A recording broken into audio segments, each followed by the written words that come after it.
How waking at 6 a.m. ruined my life. I have a confession to make. Today I'm going to tell you a story of how waking up at 6 a.m. every day ruined my life. It's not clickbait. I know that you probably heard stories about how successful people wake up early in the morning, and maybe you should too if you want to become successful. But I can tell you that after years of waking up at 6 a.m., my life is worse than ever. And if you are one of those people who is striving to wake up early in the morning, please don't. And those who do wake up at 6 or 5 a.m. are probably not as successful as they could be. And it is not because other aspects of my life deteriorated while I was doing better financially. Waking up at 6 a.m. ruined everything in life, including the financial side of it. So here is what happened. For the longest time, I used to think that if I want to become successful, I had to discipline my life, work more hours, stop wasting my time, and cut back on sleep so that I could work more. I did that back when I was in college. I continued that habit after graduating, and for many years, I felt like I was doing better than my peers. But, in reality, I didn't see much progress in my life. My social life was at its lowest point. I was barely paying my bills, and most importantly, I didn't know what was wrong with me.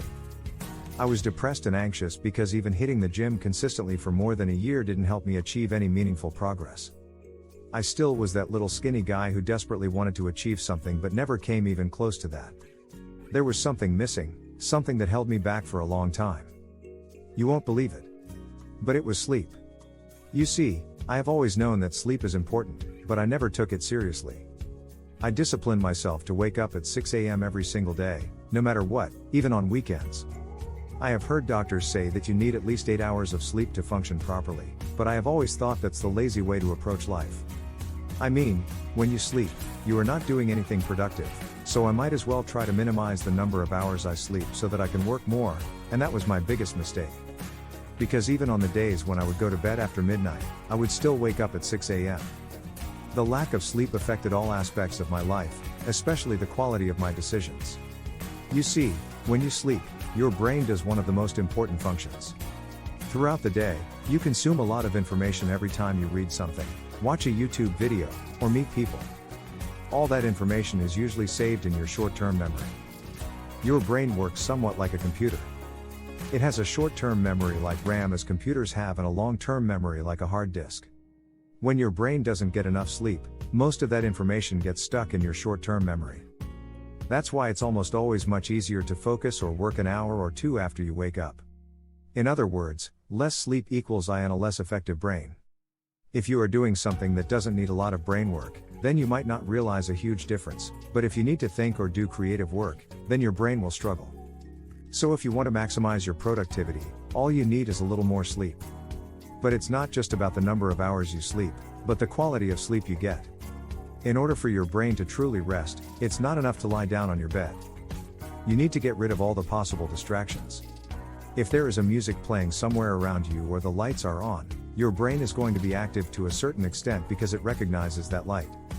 How many times do you find yourself sitting in front of a computer trying to accomplish something that takes an hour or two, but you stretch it for an entire day and often postpone to the next day?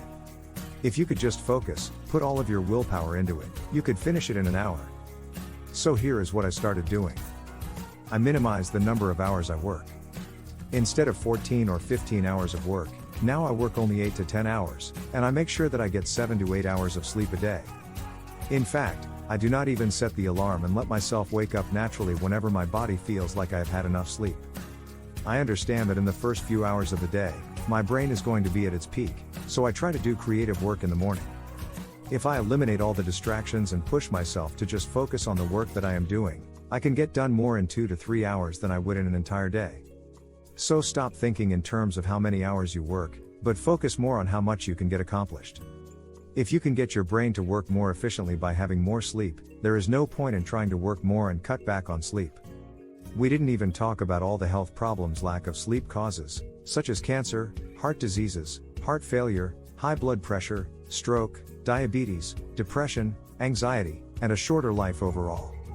You might not be able to afford to turn off your alarm and wake up whenever you want, but you can go to bed earlier. If you have to wake up at 7 in the morning, don't go to bed at exactly 11 p.m. You need some time to fall asleep. You also need to prepare your body for sleep.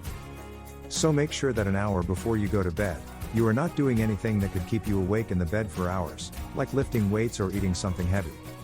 We talk a lot about investments on the channel, and you probably already know that often all you need is one good investment to make a fortune. One good business decision can get you out of that rat race, and if you could improve the quality of your decision by having an extra hour of sleep,